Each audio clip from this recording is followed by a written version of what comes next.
G'day footy fans, Dane here from Clarkie's NRL column. Welcome back to a tipping video for round 4. Before I start, we'll quickly go over last week, and I'm pretty sure I had a shocker here, guys. So I definitely tipped the Broncos there. That was a bit of an upset loss. I tipped the Knights here. I tipped the bloody Eels here, so there's another one wrong. I tipped the Warriors here, another one wrong. I tipped the Sharkies here, I got that one. I tipped the Storm.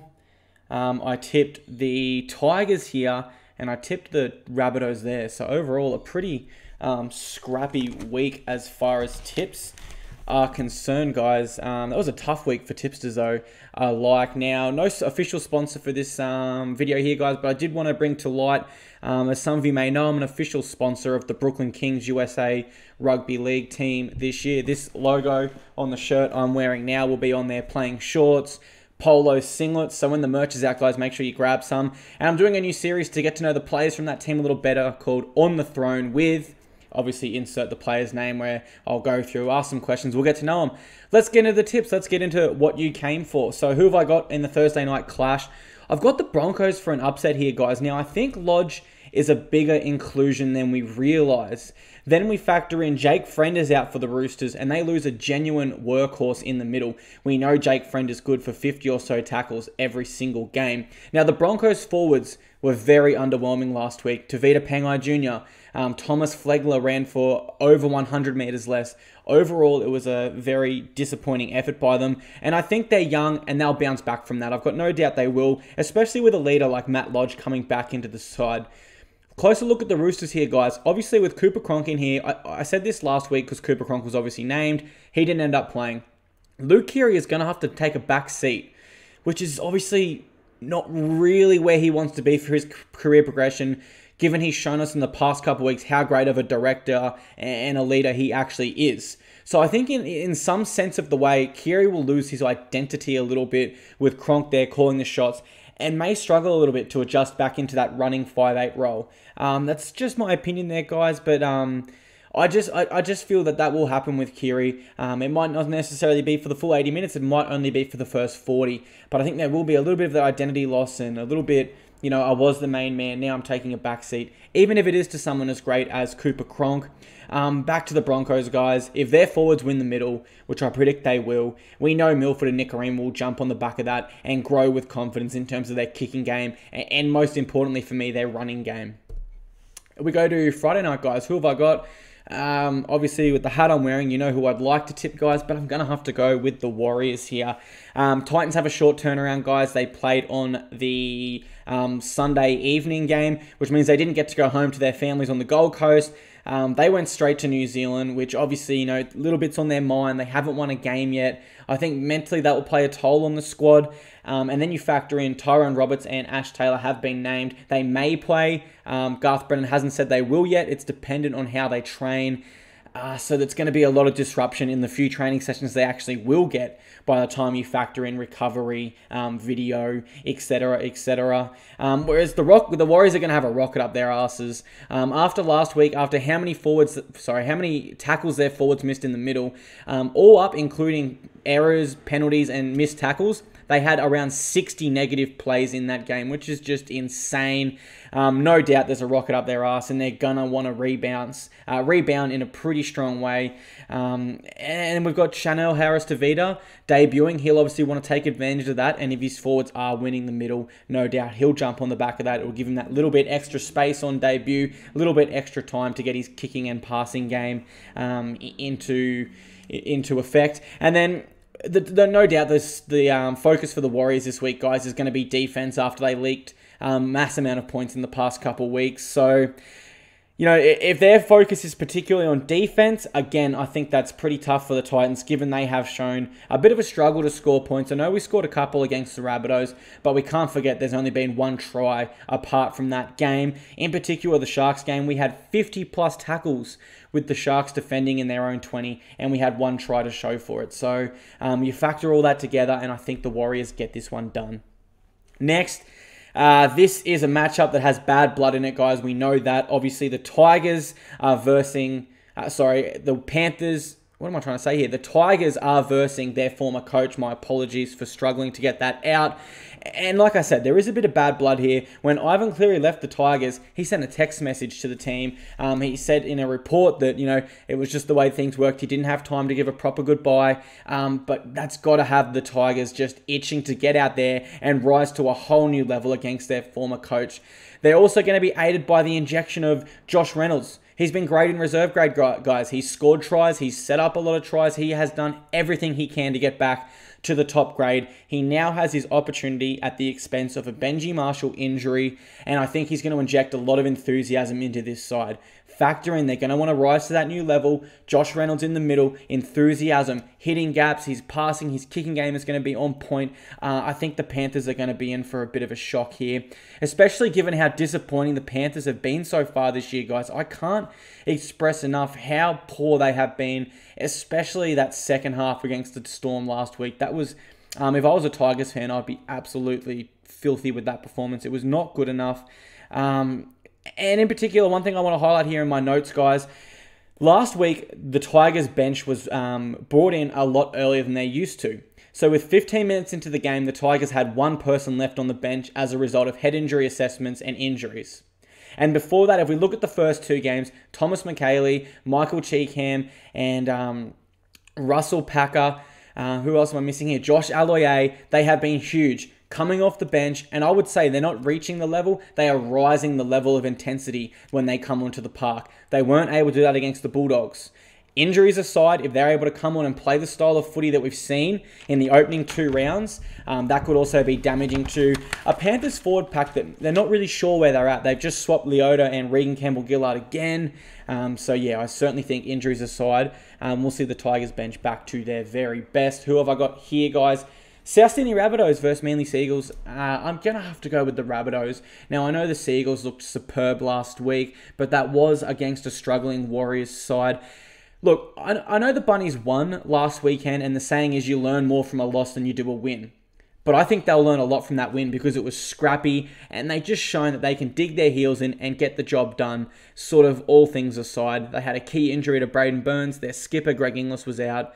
And guess what, guys? They welcome back George Burgess this week, who is going to be firing on all cylinders. His brothers have been huge all year. In fact, this entire South Sydney forward pack has been immense all year.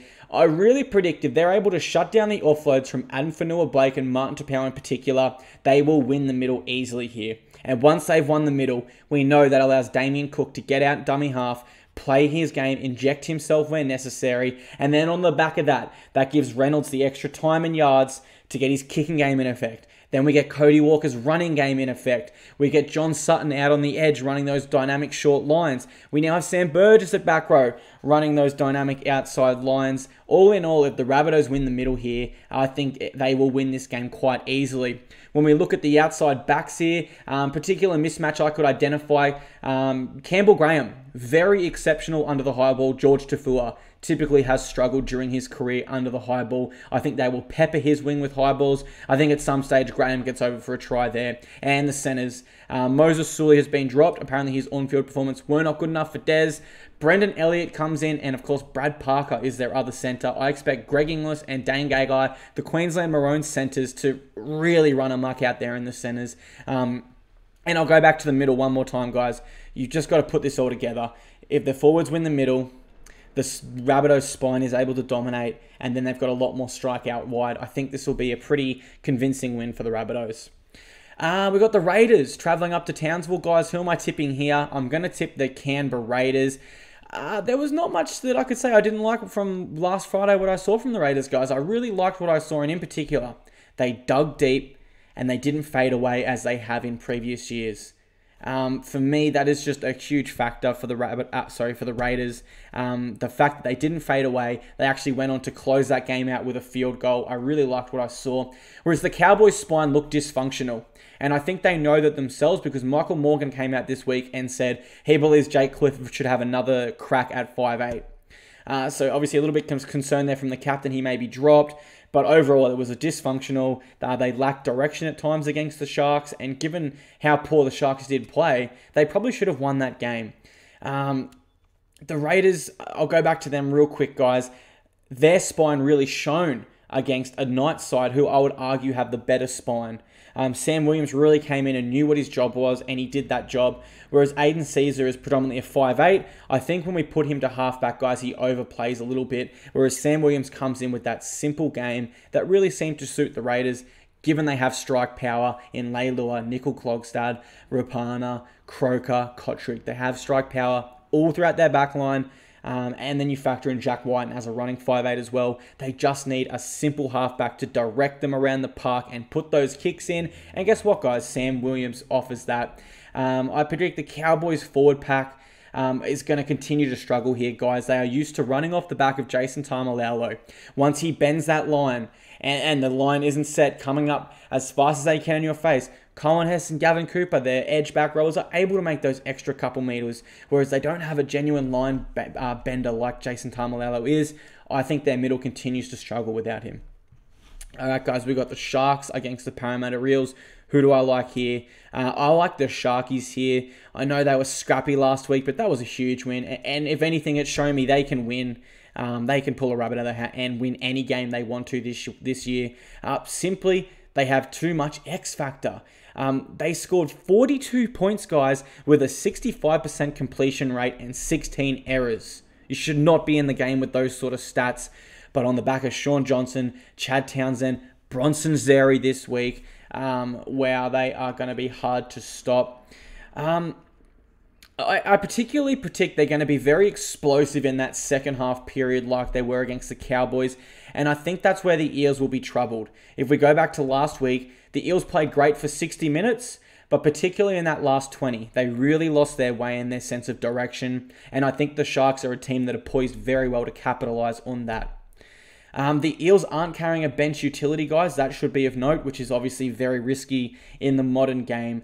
But overall in this one, guys, I like the Sharkies. You know I love the Eels. They're my second team, my old man's team. But I just think the Sharkies have a few more attacking weapons and points in them for this game.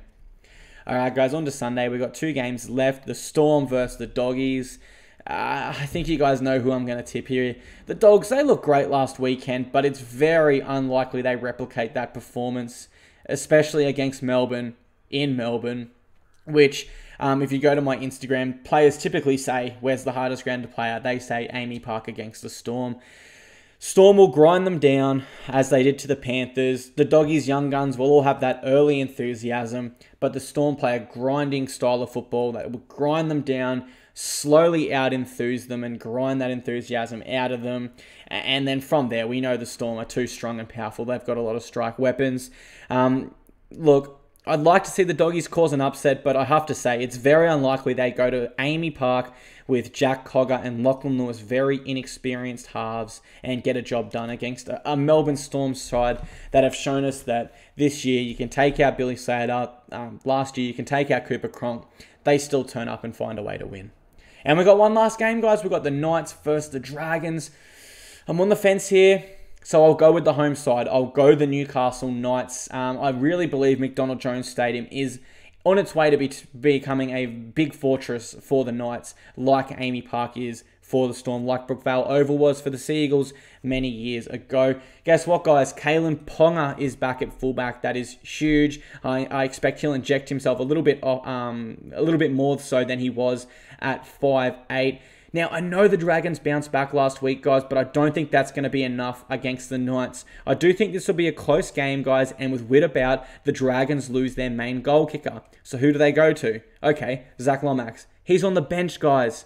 Okay, so it's looking like Timmy Laffey will have to kick. He kicked 4 goals last year. He's a very inexperienced goal kicker, whereas the Knights have Mason Lino, who we've seen strike them very well for the Warriors last year. And if you do watch the New South Wales Cup, you will see he was a very good goal kicker there. Also, so this is a close game. I think if Tim Laffey is missing those conversions and Lino is getting them, I think those 2 points will all eventually add up, and that could be the difference and how the Knights get the job done, guys. Thanks so much for watching my video, guys. Those are my tips and sort of a little bit of a breakdown on each game. Hope you enjoyed the video. If you've made it this far, let me know your tips in the comments. And let's get ready for the footy this weekend. Cheers, guys.